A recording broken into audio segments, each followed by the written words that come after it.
how this fella become my manager? This fella stupid lah. And you know what? They say this is the best plan ever. I was like, how messy is this company? He challenged me! Too busy to stay updated with daily news? Well, there is a better way. Sign up to the Coffee Break newsletter where they'll send you a summarized news on a daily basis. And guess what? It just takes 3 minutes to stay updated to all the news that you need and become smart. So time saving and convenient, right? And guess what? They are running a special campaign in between today to 30th of April. They will pick one lucky new subscriber to receive 1,000 ringgit cold hard cash. So what are you waiting for? Faster go and sign up lah! Today in our studio, we have Ling, who's famously known as Aunty HR or Professional Bimbo. Imagine, right, if someone can blend in almost 20 years of HR wisdom together with funny content. That's what you get. And as I was trying to write out an introduction about her, I find that nothing does the justice than a particular post that she posts up. So I'm going to get her to read it herself, her own introduction. Hello!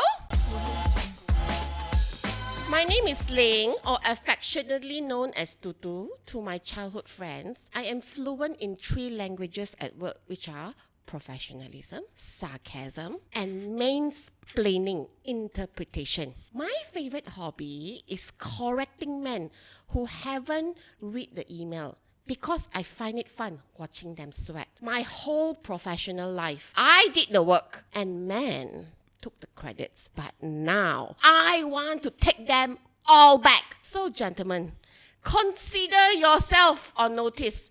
It's time for a change. The era of Aunty HR has begun. XOXOXO. Your favorite professional bimbo BFF. Firstly, why Tutu? When I was young, you know, I'm one of those child you cannot touch. You touch, I will cry. Oh, okay. So any stranger who come and touch me, I will start crying. Then they will make fun of me. Oh, there goes the choo-choo train. The choo-choo train goes off, right? So toot-toot, like that. The original pronunciation of my name is Tut-tut. Tut-tut. It's Hakka. Tut-tut. All right. Okay? Then my aunt said, no, that's not the original story. It's because when she was young, she very chubby, she felt tut-tut. So anyways, as long as I could remember, my whole family calls me tut-tut when I'm growing up. And I remember I'm so embarrassed with that name, you know. I think sometimes when this kind of nickname is bestowed upon you, there is some sort of affection to it. So as I was growing up as a teenager, I learned to embrace that nickname was given to me. Right. So I just stick with that. Right.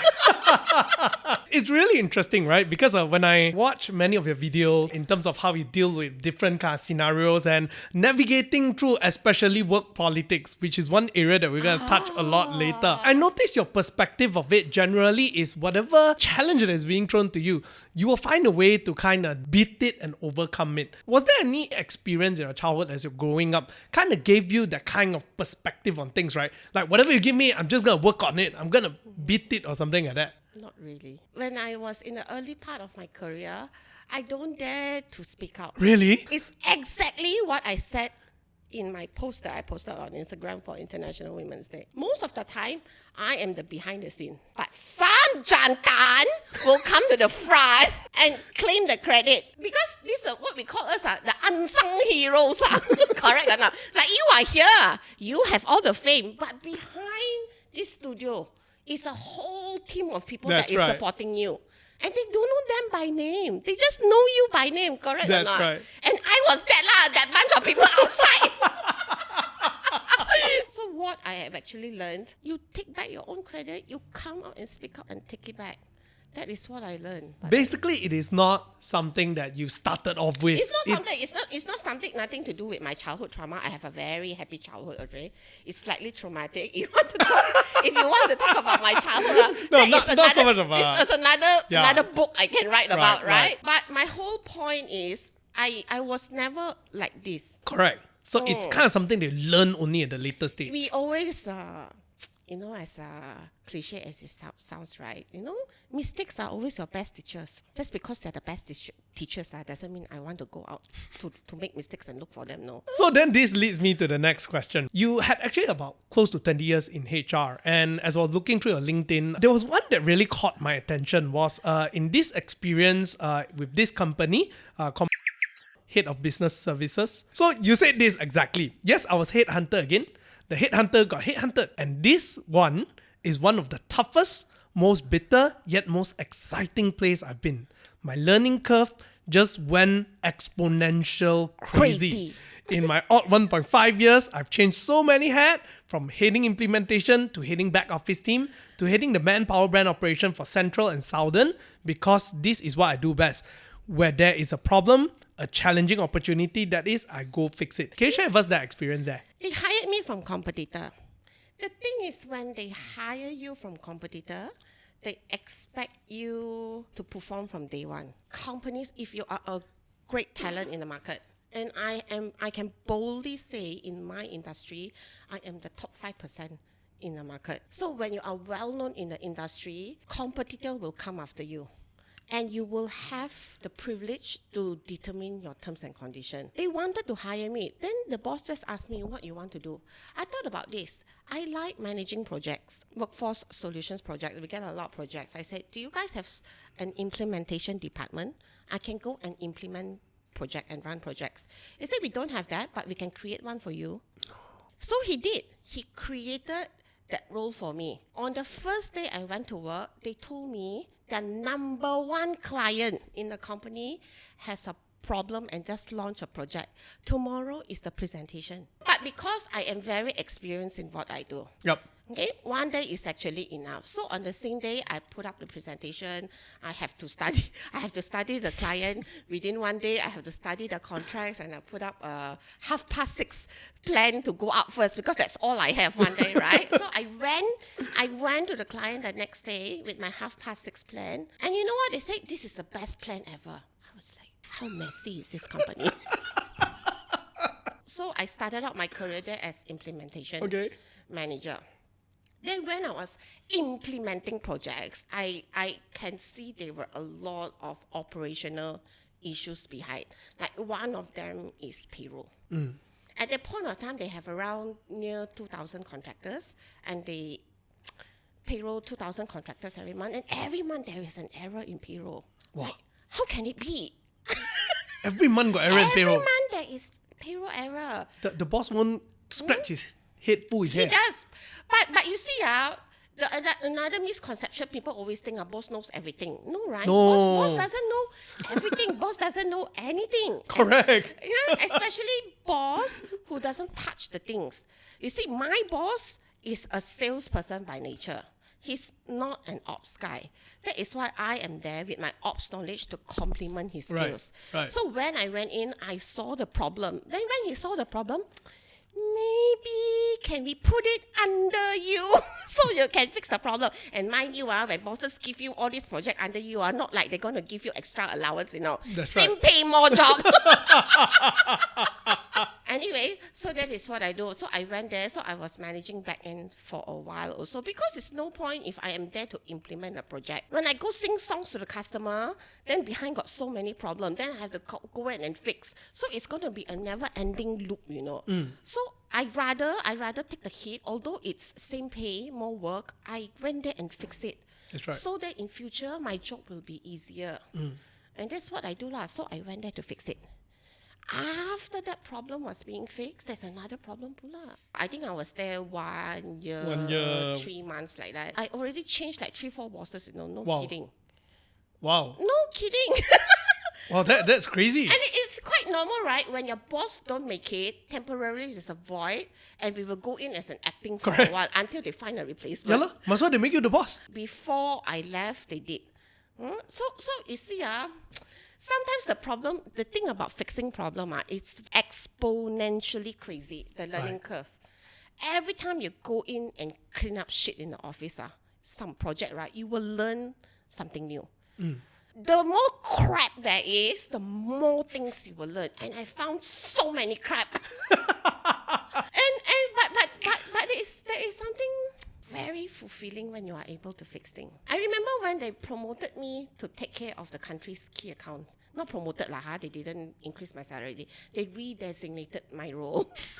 I went to 3 customer meetings. One has already indicated they want to terminate. One, we are in the midst of being terminated. One has already terminated. We are just there to tidy up. I just go there to tidy up the gap. Within 3 months, 6 months, I don't remember, all 3 of them renewed my contracts. So clearly it shows that you're able to solve problem, and that's one of the reasons why you are doing well in the corporate world, right? And one part of it you noted here, you said that it's also one of the most bitter. Why bitter? Bitter lah, tired lah. You think to turn 3 terminating customer to renewing a contract is easy. It's not easy, okay? It's really, really hard work, okay? So did this experience there kind of shape how you actually approach work? This is something my exports taught me. It's all about the experience. If you are able to level up your service, it will create a difference and it will create loyalty on your customer. And that's what my boss always teaches. How do we make customer loyal to us? And it's all about service, right? Create the great experience. You want employees to be loyal to you, you give them a reason to be loyal to you. You want the customer to keep on coming back and renew your contract, you need to give them a reason. Because it's a very competitive world out there, right? The moment you drop your service, there you go. The moment you don't perform, right, suddenly got PIP lah, they want to exit you lah, correct or not? Who cares? You are there for 10 years, correct or not? After the experience there in Manpower, you actually move on kind of back to your old company in the sense because it's a combination of a Kelly service, right? I report to work on a Monday. On Friday, they told us we got sold to the Japanese. Just to let you know. Oh, it's a right. true story. Oh, really? It's a true story. Right. I remembered I report to work on 4th of April. It was a Monday. On the same Friday, they suddenly announced there's a joint venture between American Kelly Services with Japanese Temp Holdings on Friday. Right. I got sold on the first week itself. But was it something that's already well known, or No. they didn't tell you all? No, they did not. Okay, this is not planned as part of Because the my question. boss also know it on Friday. My boss also didn't know it. This is not the first time we hear this kind of story, right? Like sometimes bosses, when they know that some big changes is gonna happen in the company, they don't want to tell their staff only until last minute. What are your thoughts on this? I think for bosses, right, it's not like they don't want to announce it earlier. But sometimes when things are not confirmed and you say it out earlier, it really will create panic. Yeah, that's true. Whether the population is ready to hear this kind of news or not. Before they even do all this merger, the one that will know first is who, you know? All the expensive consulting company. They will have the first hand of news, correct or not? So when they did this, they already have a consulting company come in to manage the organizational change. Right.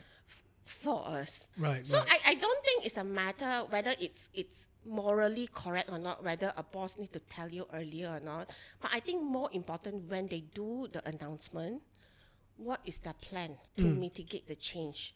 So to ensure there is minimum impact. Even though if there's impact, there should be positive impact. I think that one is more important. But I also have heard shocking news from the news before. Like for example, my CEO in US left the company. I remember I read it in the news. I was like, at least senior management need to know, right? I do realize that because I've not been employee for too long. I've only been sitting on the boss's shoe. Yeah, and not even on a corporate boss. It's a normal startup kind of thing. SME kind, right? So I understand that, like, for example, when we have certain corporate changes, even if we say like there's a possibility of new investors or new brands that are being built, Yes. premature announcement does cause a lot of kalam kabut. Correct, yes. So the key, like you say, right, is not so much about whether do you want to announce it earlier or later, but it's your plan on how to announce. Correct. And make sure everyone still have the right direction Yes. and not panic when you announce something. Correct. But that one is also something that I realize it takes time and experience to build on And the a lot of leader's money. part. Right? Yeah, the bigger a corporation, the more money as well to actually do these kind of things. Yes, because Yeah. all these professional consultancy services is not cheap. Yeah. Before we go on to the next section, here's where I want to ask you this thing. Because you actually enjoyed your time at Persol Kelly, right, for Yes. about 7 years. And you actually built quite a successful career there, I would say. After that, you decided to take this leap to become a HR influencer. Yes. And today you are influencing hundreds of thousands of people just by Yes. making content and stuff like. Can you walk me through your decision? What motivated you? And being an influencer, is it something that you stumbled across just like that? Or was it well planned throughout? How did this happen? I think if you ask 10 content creators, all 10 of them will tell you it's by accident. And mine is no different, the story. You know, there are days, right? There are days. Or maybe you don't understand, are you jantana? maybe girls, you can understand. Sometimes when you go home, you have a very bad day in the office, you will just complain to your partner. And we like to say this one, I don't want to work already lah. Can I be tai or not? So it was one of those evenings, which is very common, very common. If we were having dinner at the dinner table, I took out the calculator and I said, you just give me this amount of money lah. I just want to quit my job and rest. I'm so tired. I'm tired fighting with my boss. I'm tired. And you know what happened? He took the calculator from me. Then he punch. You know what? Why don't I offer you 1 year instead? Oh, so sweet. I know, right? Wow. I know. But last, I want to tell you, lasted 3 months only, okay? He has not paid me allowance for 6 months already. Anyway, that is besides the point. So, and I still remember, it was a Friday night, so I'm a bit tipsy lah. He said something, you know. He said, I scared next morning when you wake up then everything forget, then you want to go back to work only. He challenged me. I say, I will not. I will insist because I talk about quitting so many times, but we never do, right or not? So this time he said it, you know. He said, like, I scared in the morning when you wake up, everything forgot already, then you want to go back to work. I said, you wait. Tomorrow morning, I will start calling people and tell them my plan to see how it goes. So next morning, I woke up with a hangover and I remember what I said. I remember everything. It was not a blackout. And you know what? Then I called one of my ex-boss and I told her about this idea. And I follow up, I've called up a few more friends about, what do you think about my idea? You don't ask me what is my idea back then. It keeps changing every day. And everybody was very supportive. So that's when I decided to tender up. I planned my exit. From that day to the day I tendered my resignation was 6 months. Because I think as a responsible person, you already know when you leave, it will create chaos. So I thought I was also obliged to plan my exit properly. During that 6 months, I really pushed my team, okay? I started to let go things so that they can pick up on their own. I want to create the kind of legacy people can continue to be great without you. That's what great leaders are, right? We don't want the moment you leave the organization, then everybody crumble. During that 6 months when you were planning your leave, right? You already started posting content? I started to go live in May. And that time when I tender was around October, November there. I was already doing this content thing for 6 months. Right. So you're doing it for 6 months before you left your job, right? I think also partially why my temper was so short fused on that time. Because daytime you have a lot of job, I always say that it's called professional bimbo. From 9 to 6, I have a high-fly job as a professional. But after 6, my brain is so fried, I just want to talk stupid and be a bimbo. So at that point, is exactly what I was doing. 9 to 6, I have job. And at night, at that point of time, every night I will go live at 9 o'clock. Every day, I will go home every day and go live. So it's like having 2 jobs. It came to one point, I cannot sustain 2 jobs. I have to pick one. Very tiring. People think creating content is so easy, okay? Just have a camera, turn it on. Not as easy, right? Everybody wants to be a content creator now.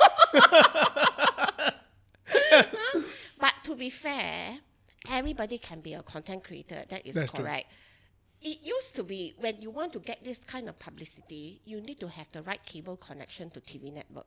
There was no way to broadcast it. The only way is through satellite television. Yeah. But with the internet nowadays, with a phone in your hand, the world is your stage. That's right. Everybody can come and see you now, right? Now, the question is, everybody can be a content creator. Can you be a content creator who can make money? That is the problem. That's a good one. And I can tell you, cannot. Because I am also not.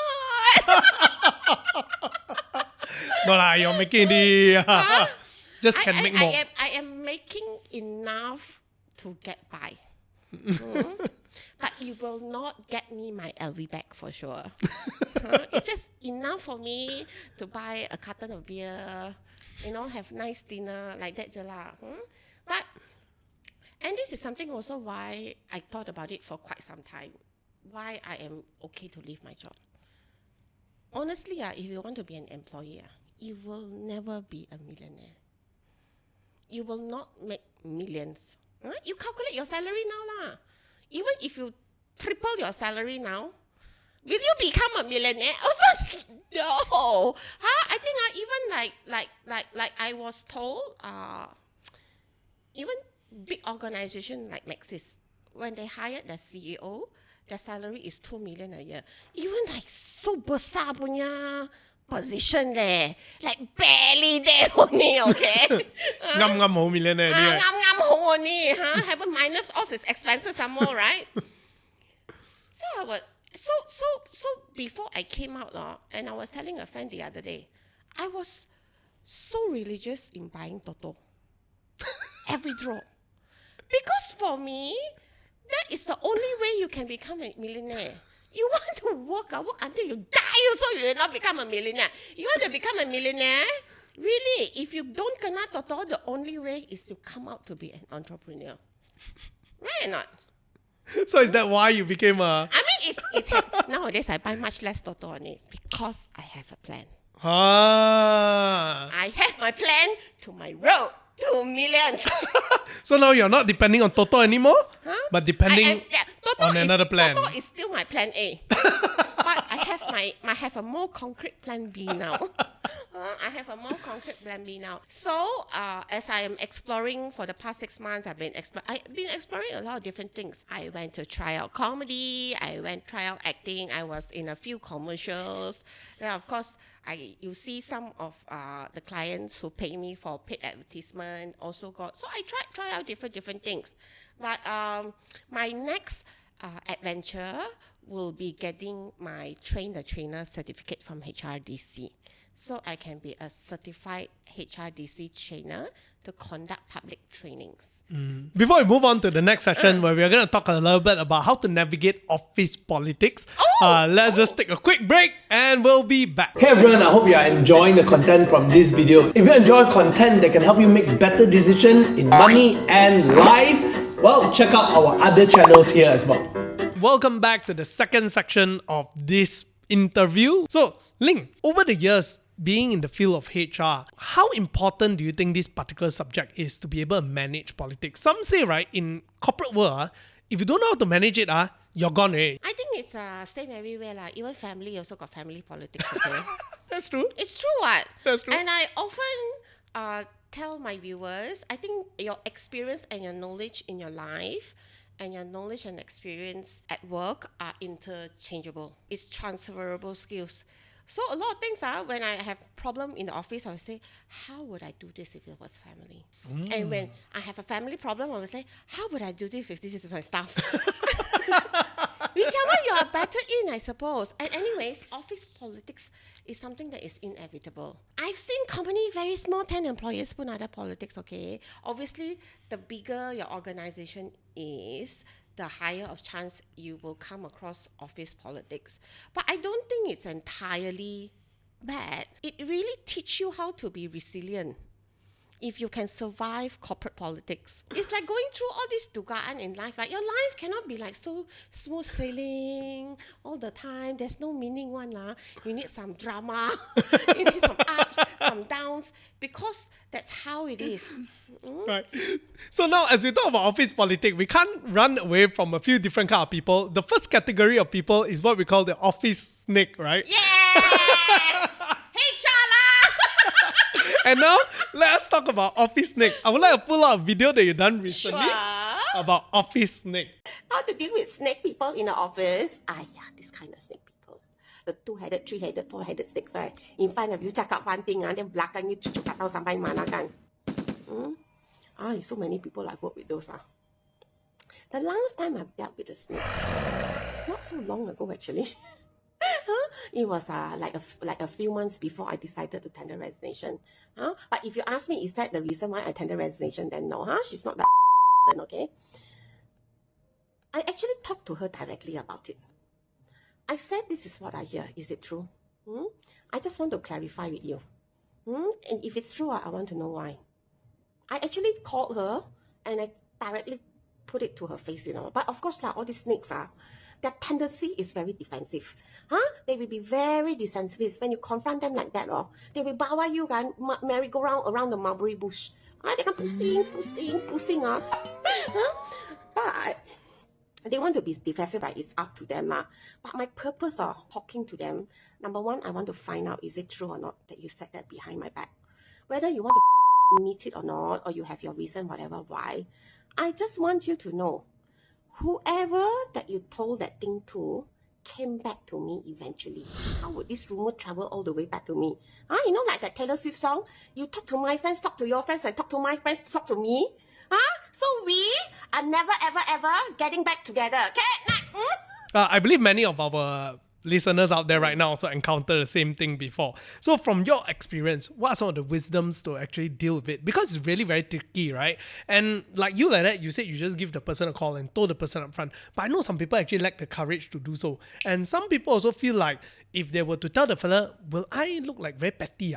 Or will it cause bigger drama? So how do you navigate if you have a colleague who is actually an office snake? I truly believe if you have a problem with somebody, you should talk to that person about it. When they talk about all these snakes, it's because you hear something unfavorable to you. So you also need to go back to the source and clarify. At least before you want to hukum orang gantung sampai mati, you let people explain first. Correct or not? And this is why HR is also about, right? Before we charge you with something, we also show cause. I give you a chance to explain to us why first. And we will determine whether we want to take the punishment upon you. When I give out this advice to a lot of people, talk to the person privately, politely. A lot of times when we go and confront all these things, we are also not very nice, okay? Because you're already very angry with the person. How could that person say like that to me?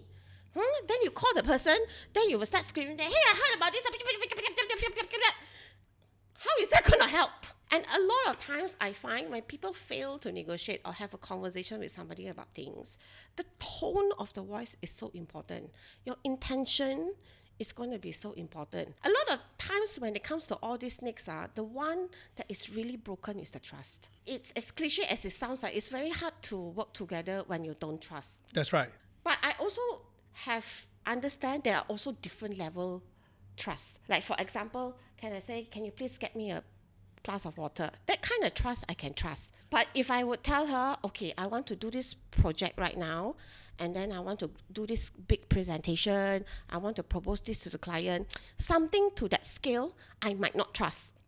That's true. So we also have to see if when we say we are not getting back together, on what level? We don't just burn our bridges like that. That's right. That is why I always say, no matter what happened in between, just let it go and move forward. Then the question is, right, how do we really identify office snake? Because I think there are also some people who get overly sensitive and you do not know whether the person is truly bad-mouthing you or maybe really your performance is really got issue.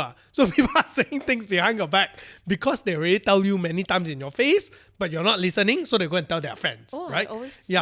So how do we really identify it? There's no way to identify a person whether it's snake or not. A lot of people can be very nice to you in front of you and then start bad-mouthing you behind. There are also people who bad-mouth in front, bad-mouth you behind. There's no way to go about it unless you get to know the person. And you need to build your network of support system around you. Why this person particular, I end up calling her? Because that's what she did. She told to someone, and someone come and tell me. But why did that someone come and tell me? Because I have that relationship with that someone. That's why you have all these little spies all around the office, especially HR, very important. We plant spies all around the office. But it's not so much about that. Because of my role and also my demeanor, I am a very friendly leader. I am also a very intimidating leader. Intimidating yet friendly. A lot of leaders will be able to identify as me. There are a lot of us out there. When it's time to be tough, we'll be tough. When it's time to be soft, we'll be That's soft. right. Is there any tips, like say step 1, 2, 3? If let's say you hear someone talk bad about you, what should you do? I wrote a whole post on LinkedIn about it, and because so many people come and ask me. I think when you guys want to give feedback to someone, you also need to find the right time. You don't want to be a party pooper when somebody is very happy getting married, and suddenly you say, I have some feedback, I want to give you the so-called constructive feedback. Also, no. You need to find somebody at a little slight upbeat of their mood. If you can, you bring them out for lunch.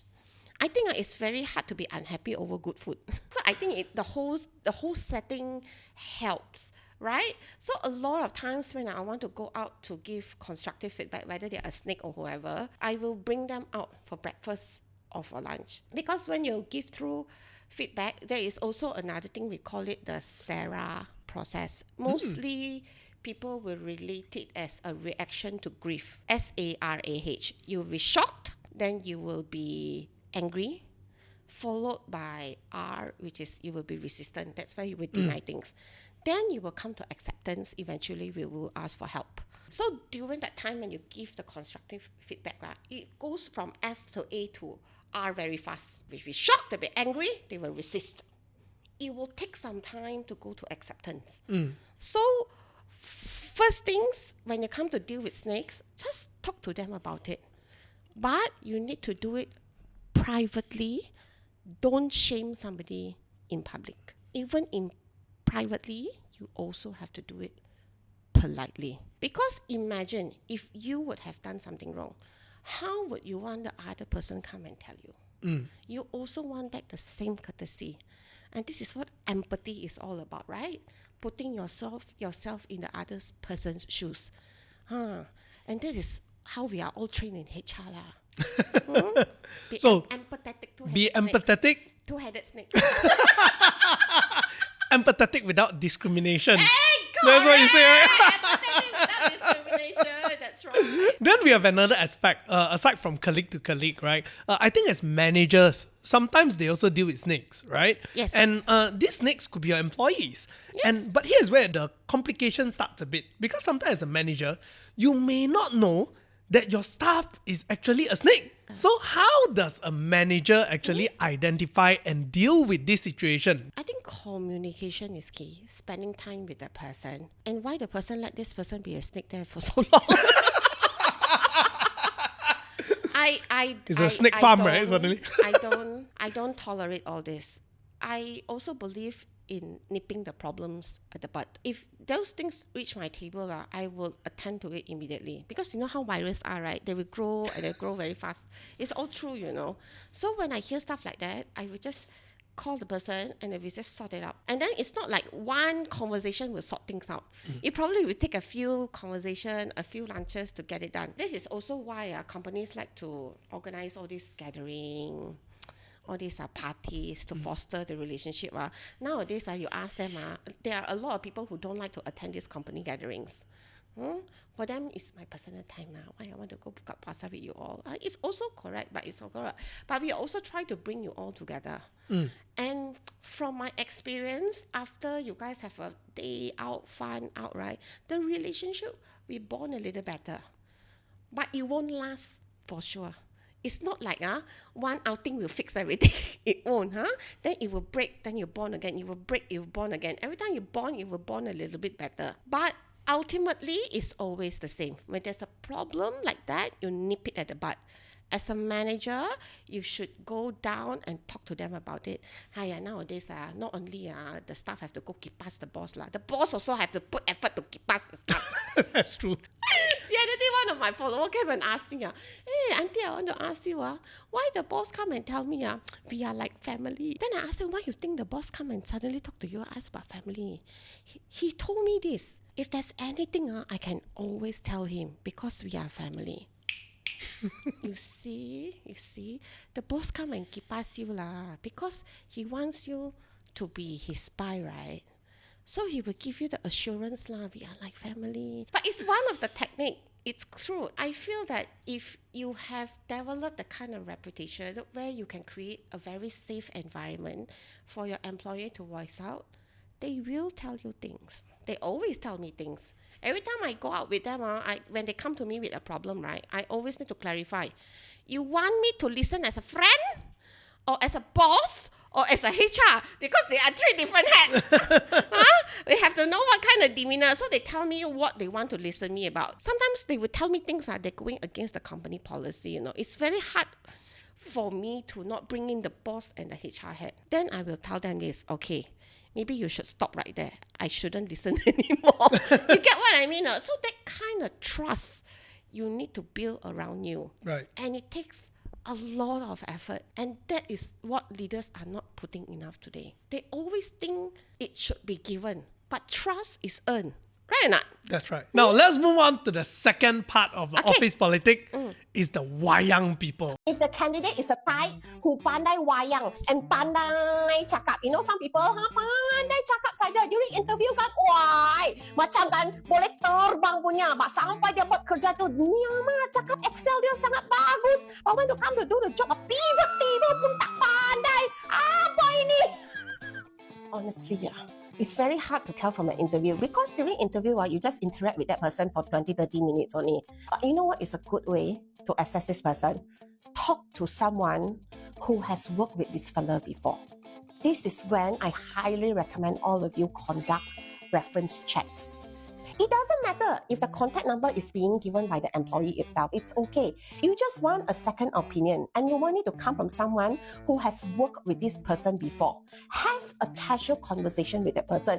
Not all the time when you guys conduct reference check, you need to follow the exact script.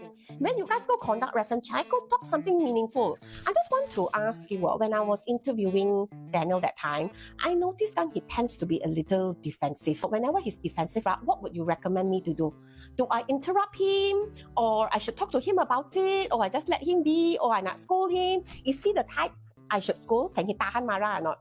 There are also Chinese also say 手軟唔受硬. So different people also have different ways to be managed. So you want to talk to an ex-boss who has the experience to manage this person. That is why I recommend all recruiters to do reference checks. It is very important, and honestly, you know who should be the best person to conduct the reference check? Not even the recruiter itself. The person that is going to manage that person in the future. All you hiring managers out there, honestly, also don't be so okay? You are the one who is going to manage the fella in the future. The best way to learn how to manage this person is to talk to someone who has experience about it. It's very common one. If you want to know whether this restaurant is sedap ke tak, you will go ask a friend kan, last time you eat here sedap ke tak, betul tak? Last time you work with this fella, how is it? Okay ke tak? He can kerja ke tak? Go conduct your reference checks. Don't be so lazy. Okay, next. This one, when you talk about the Wayang people, you touch a lot of it in a breath length. You also talk about hiring managers, what they should do and so on. But just let us break it down, right? Firstly, when we talk about Wayang people, there are people who promises a lot at work, but in the end, they cannot deliver. Now, if I have a colleague who's like that, there is a huge problem. Because if he's my teammate, then the fella promised so much, tell the boss, we are in a meeting, my boss think that he do. Then later I do all the work, but he take all the credit. But if I go and report him, say, this guy actually never do work, I also look like I'm very petty and I'm stirring the pot. Why have to report him? So what can I do as an employee? You like cucuk belakang orang. Never go cucuk belakang orang, okay? So betul, how do we handle this in such a way where we are not backstabbing someone while they're at the same time maintaining some sort of harmony, kan? But still don't, still deal with this situation. This wayang thing, most of the times are the talkers. But you have to see that is their strength. Instead of you want to go report this person behind, why don't you go learn from them instead? Go be their friends and learn how they talk and learn how they wayang. It's correct, I used to be one of those. I used to be one of those very bitter ones who sit in the office and complain about these wayang people until I decided to change. Let me learn how to wayang together. Because Einstein said the same, right? If you do the same thing over and over again and expect a different result, it's insanity. Instead of me holding on to my so stupid principle that I don't want to wayang because I'm very good at my job, what for? Might as well go wayang together and see. But one thing I also learned, If you only know how to wayang, you do not know how to do the work, you will not last long. I have seen so many of these talkers, sweet talk, it will until one level, they cannot sweet talk anymore, they will crumble. I've seen so many of them rise and fall like that. So ultimately, you still need to know how to do your work properly, but it doesn't hurt if you know how to talk about it. Presentation skills is something, I feel that there's not enough importance that education institutions are emphasizing on presentation skill. Normally, we get to practice presentation skill when? Only we are presenting our final year project. We are very good researchers. Even at university, we are trained to be very good researchers. Copy and paste from the internet, that's what we are good at, right? But when it comes to presentation, most of the time it's a group work. Out of the group work, we will select 1 and 2 will come and present. Then the balance people, how kaput lah, don't know how to present. You want to learn how to take back your own credit, you go learn how to do a proper presentation. It's very important for you to learn how to speak up. This is what I always teach people. Recently, in one of your video, also you combine this kind of wayang thing together with the Keepa stuff, right? You said that last time you did not know how to wayang, did not know how to say a lot of things, but after that you learn from it and you know how to present yourself well, right? Yes. So in that video, you actually said, right, when you can do work and you can keep us at the same time. Come on! Yeah, maybe you want to share with us, like, what do you mean by being able to work and at the same time being able to keep us? When you are very capable with your job, at the same time, you have a very good relationship with your boss, which means the boss will empower you to do work. You will hold a very powerful position. I can give you a classic example. It's like me. Whatever I say, my boss trusts. But it also took us a very long time to get there. Trust is also not built overnight. It takes a lot of time for me to get there also. But when you're able to do the work and my boss empowers me, what I really love about my previous job, the empowerment that they gave me to do. I can decide a lot of things, and that is also expediting work done. You know, a lot of times when ting ting tong tong, and nothing can get done. And this is what is something that I'm very particular about. You want me to do my job well, you need to empower me to make decisions. HR is not an easy job, but what I really love about being in HR, we are not decision makers, but we are powerful influencers. We are there to influence, to change people's life. And I've changed so many people's life. Since you're on this topic as well, which we reached the last part of office politics stuff, is working with bosses. I think working with bosses is something very challenging. It's challenging in both ways. So let's start by the first one. How do we actually gain the trust from bosses? Deliver what they want. Definitely there's this one part, right? I hear a lot of very common complaint. There are a lot of people say, "Ayo, you want me to do the thing, but then you always micromanage me." How do we go about with that? We treat poison with poison. It's Okay, true. It's true. let's go with that. It's true. What really helps when it comes to curb micromanagement, right? You guys just set weekly meetings. Anything you can bring up during the weekly meeting like that. There was one time I have a team that I was managing. We have meetings every day. Every single day. But I don't micromanage to the extent every hour I go ask, because every day 4 o'clock I know I will get an update. And every day we do an update. And as time goes, that one become weekly. From weekly, it becomes fortnightly. So we can say that generally micromanagement actually goes away when people trust you a lot more, right? Yes, eventually they will. But like I said, micromanaging is not necessarily bad for you. I have one staff, she was not really performing, and I started micromanaging her. We have meetings every day. Then one day I asked her, do you find it helpful? She said so much more helpful. Because during that meeting itself, if there's anything she didn't understand or she is stuck with, we sort it out. That's right. We saw it out there and then and help her. Because you guys also need to know, a lot of us do not know how to ask for help. Even we are doing that thing wrong, we also don't know. That's right. You don't know what you don't know, right? You don't know what you don't know. And of course, it's hard to see the whole picture when you are inside the frame, right? You still need a third party to come and see and show you the way. So micromanaging is not entirely that bad. It's bad when after even micromanaging, things don't improve. That's true. Then obviously, micromanaging is not the solution. Have to find another solution already. Correct or not? That's right. Now, then let's move on to the next thing, right? Yes. Which is bad bosses. Many people probably out there watching this right now are thinking to themselves, how this fella become my manager? This fella stupid lah. Yeah. So how do you deal with a boss that's Go lousy? out, have lunch with them and understand where they get where they are today. There must be a reason why they become successful, right? They might be bad bosses now, but at one point of time, they are great workers. Don't assume why. You want to know why? Oh, go ask lah. Privately, politely. But you see, nobody wakes up in the morning and decide to be a bad boss. Depending what role you are, there are different ways to navigate it. If you are HR, you want to influence a boss to hire a coach for the person. These bad bosses are, no, even good bosses are, all bosses would require a career coach, a business coach or whatever coach lah. And coaching is one of the method that I've seen that is effective. Yeah. Yeah. But then you also need to understand in order to be able to coach you, you also need to be willing to be coached. I also have seen leaders who refuse to be coached. That's true. Then that method doesn't work. Then have to find another method. Right. Problem solving skills is a very sought after skills. And there is always no such thing as one size fit all. Everything you have to look at the situation and you need to customize your solutioning accordingly. And that will make you expensive.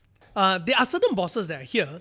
What they do is that if you do well, they take the credit for you for it. But if let's say things go wrong, they send you out to die first. So how do you deal with this kind of situation? I actually have it terbalik. I always make joke about this, me and my operation director. We are very close in the company. We call ourselves sorry managers. When the project goes well, the credit might not necessarily come back to us because the team did all the work, right? But when they screw up, it's all our fault. We are the one who have to go and say sorry to the customer. So we always call ourselves sorry managers because managers are also escalation points. If there is something happen in the outlet, I want to talk to your manager. The manager is always the escalation point. And then it doesn't really matter because as a manager, you represent the company, you represent the brand. Although you did not do it, you have to understand that these people are under you. What they do wrong is what you do wrong. But if you're saying, if your boss is the type who will put you to become the scapegoat, then you already know this boss cannot be trusted. My advice is go look for another boss. Because in your career, there's also something called a career sponsor. And most of the time, these people are your bosses, the one that will nurture you to move up the career ladder. If you don't trust, how are you going to be nurtured? That's true. I always believe the strong will survive. You put me up on the Santoy, then I would bite the bullet for you lah. But the difference would be, when I'm able to fix the problem, the credit is all mine. Because you are the one who pushed me out in the first place.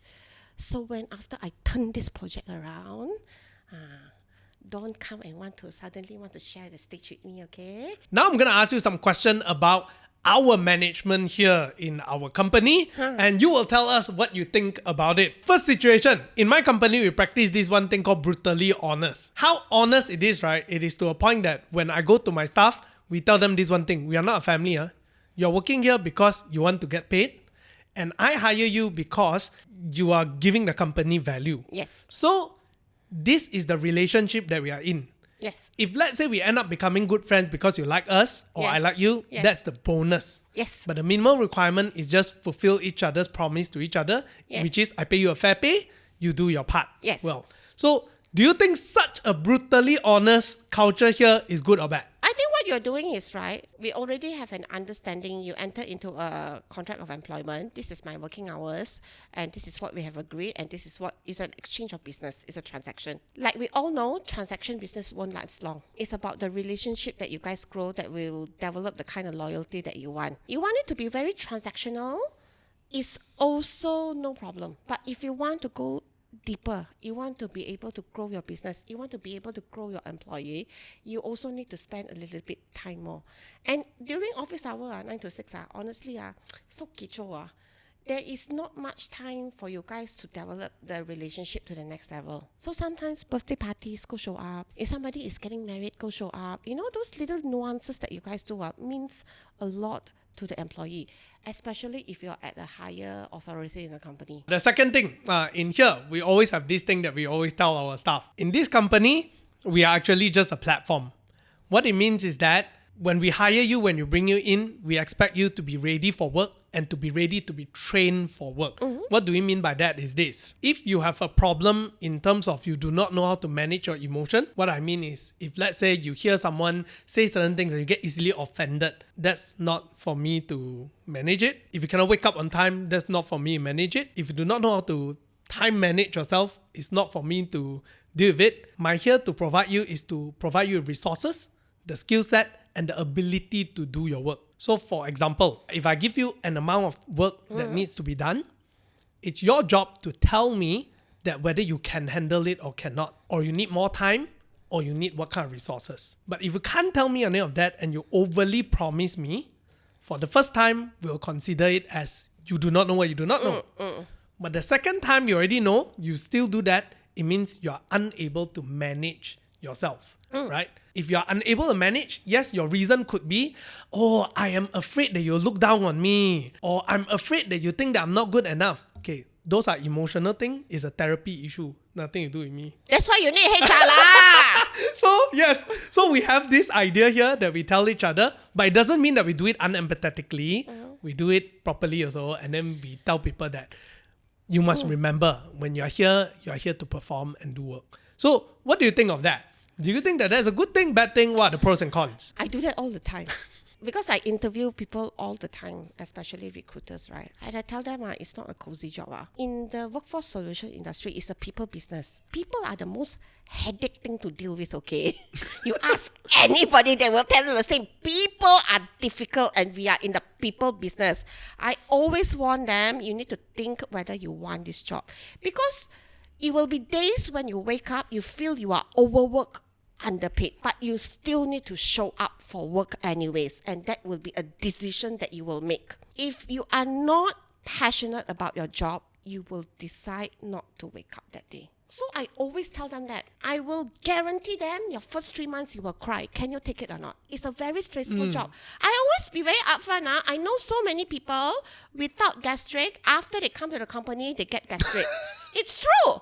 People who doesn't have any headache ended up with migraine. Are you ready for that? Because it's stressful. If this person tell me, wow, so scary, this job I don't want, then okay lah. At least we got the agreement up front. So in my office, we have this practice also, right? For us, it's flexible work hours. But what we do is, we tell you, we practice this thing called a 20-mile march, right? It's taken from a book called Good to Great. It says that when you are running towards the North Pole, you pace yourself. 20-mile means it's difficult, but you don't kill yourself doing it. You don't burn out doing it, but it's tough. So it's the idea that you're constantly stretching your ability, but yet you still have enough time to rest and take a break. Yes. So this is something that we always tell our staff. It's a 20-mile march. We have office flexibility. Yes, these days we actually set 10 o'clock. You got to come in now. How you know they clock in? So we have very clear deliveries. To the point of every day, what's your delivery? Even though we don't check the delivery on a daily basis, but on a weekly, when you have a round meeting, you make sure our deliveries are there lah. I mean, today maybe your stomach ache you only do one But at the end of the 1 week, early of the week, when you report what you do, there should be, the number should tally lah. So this is how we check our stuff. How much work is done within that week. But here's where the problem is, right? Sometimes there's also people who will feel that then you're micromanaging. Why you need to make sure every single down to the detail, right? So where is the balance between being so specific in delivering something in their delivery, and the quality of delivery also comes down to play, right? Because you can deliver me 10 things, but the quality is bad. It's pointless, right? So there's also standard of delivery that's listed down very clearly. Yes, I agree. But people sometimes feel that it's too stressful as well, because there's too many things. So how do you balance between these two? Depend what kind of industry you are in. Media is fast moving. Recruitment is fast moving. That's why we cannot wait until month end. Month end is already closing lah. Die lah, they don't need the numbers. So I think weekly cadence. But normally for daily checkups are for the new hires. The new joiners memang have to micromanage. When people are underperforming, you really need to micromanage, because each day makes a difference. Yep. Then again, from daily then you guys can move to weekly to go to bi-weekly. Even with my departments, I manage 4 departments. The longest cadence I put in is 2 weeks once. It cannot be more than fortnightly because too many things will happen and we cannot catch. I think we cannot catch what is happening. But you also want frequent meetings so that your boss is also there to catch you when you fall. Don't fall so deep that we have to dig you up from the grave. Yeah, that's another thing, right? So don't think micromanaging is something that is a disadvantage. Like I shared the story earlier. My employee actually found it useful when I micromanage her because she felt a sense of relief. This is done. Check. Nothing is pending. I can sleep at night. Last question about the way we manage our staff here. Because us being a very small company, we do not have a HR department specifically, right? Everything is us. The boss lah Yeah. or the finance lah. That's right. So we are the HR, right? So one of the most trickiest thing to handle in the office very often, like we say, is politics itself. There's one practice here that I tell all my staff and we do it is if there's any gossip around, if there's any instigation or anything like that, or either you backstab this one, that one, at the moment I hear it, what we do is generally, before it turns into a gossip, I will sit the both of you down. Yes. Let's say Correct. A doesn't like B, D, right? We hear it enough to know it's not a normal complaint. It is Yeah. a little bit more than that. Then we'll put you two together, sit down, and I will be very honest to say that A is saying this about you, B is saying this about you. Definitely before that, I already have a conversation individually and tell you, okay, is there Yes. any problem and everything all? If I don't think it can be solved, I'll put you two together. And I'll tell you upfront, my concern is,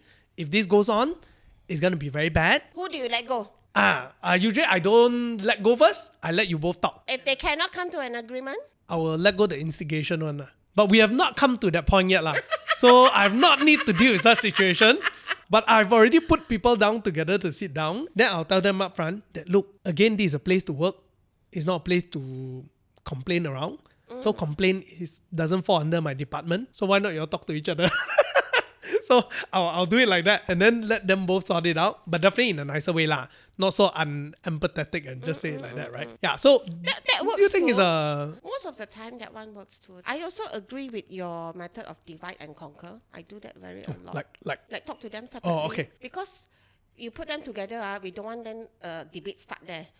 We want to have the luxury to listen to one side of the story peacefully without the other person interrupting. That's what I call we divide and conquer, and we think of how to bring them together. But I also have learned some people just, they don't want to move on. It's also their choice. Don't force. Then you will set certain boundaries lah. This kind of thing you go directly. If it escalates a little bit further, then you guys can come to me. You also want to set that boundary, what you can escalate, what you shouldn't escalate. Because at the end, they also have to learn how to be independent, how to fix things. Before I end this interview, I want to ask you then, who will you let go? Just like you asked me a question, now I'm going to ask you back. You have to know I'm very good at my job. One of them will give up voluntarily. Make them give up. Not give up, because again, I said, ultimately it's a choice. If the person really sit there really unhappy every day, fake it, still cannot make it, the person will leave voluntarily. I don't have to force anybody anything.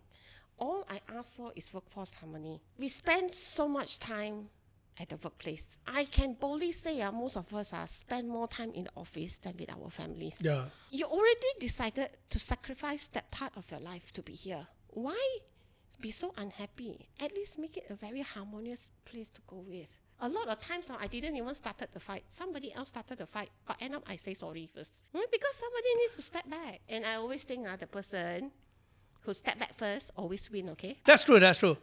If I'm a boss... If you play the long game. Yeah. And if And I'm a at the boss, if I moment- see the person step back first, it also Yeah. tells me something about this Yes. person. All right, for the end of the show, I just want to ask you for one simple advice. You always tell people, dilarang bodoh.